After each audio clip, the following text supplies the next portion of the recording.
Hello everyone, I'm Kana Taku. Today, I want to talk about the level 38, 39, and then 40 in this book about how to write more scholarly papers in English. The goal of level 38 is to figure out what else we can do when our paper gets rejected. And the goals of level 39 and 40 are finalizing the publication and disseminating our research. So it's pretty much the final steps in our series about publishing our paper in a peer-reviewed journal.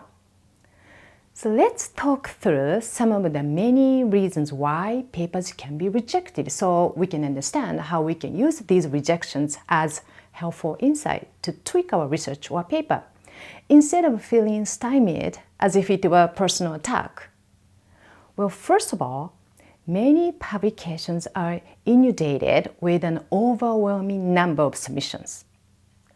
This means that the bigger journal that you submit to, the more competition your paper has for publication. Editors of peer-reviewed journals will be looking through these submissions for papers on compelling topics that further the discussion in their fields, that are of interest to their readers, and that are well executed so that the paper will get more attention, which will in turn increase the impact factor of the journal. If any portion of the paper does not fall within the scope of the journal, or if issues were not resolved in the revise and resubmit process, then unfortunately it is very easily lumped together in the reject pile. Most of the time, the reject pile is always going to be bigger than the accept pile, and journals can have as high as 80% rejection rate, although it really varies. When our paper gets rejected, we can of course reanalyze our data or completely rewrite the manuscript for submission elsewhere, or just take it as a lesson learned and improve our future research without desperately trying to publish this particular paper in a peer-reviewed journal. I know this is hard, but this also happens to a lot of researchers.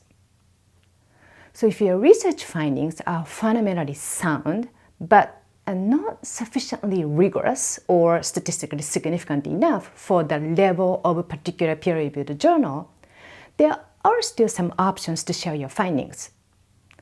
There may be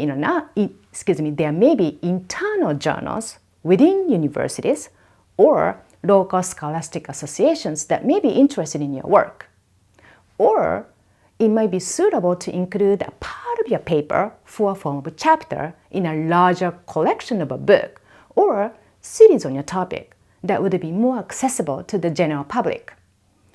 You can also choose to publish only the data in order to add to the meta-analytical work so that the data will not be wasted.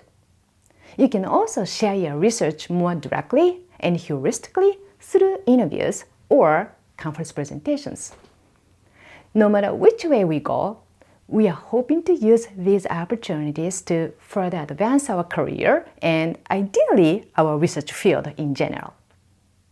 By the way, if your paper gets accepted, usually the next step goes real quick.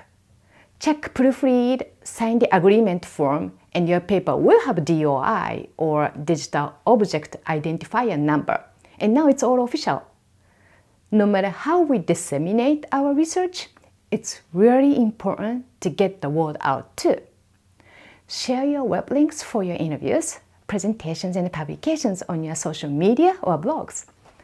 This also gives you an opportunity to make sure that the language that you're using to describe your work is reader-friendly and accessible for a wide audience.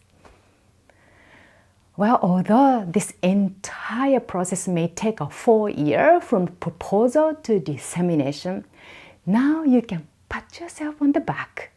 Don't forget to mark it on your resume and highlight it in your CV. You should be very proud of the work you have done, even if it just makes your next work better. Well, hope this helps. Thanks for watching.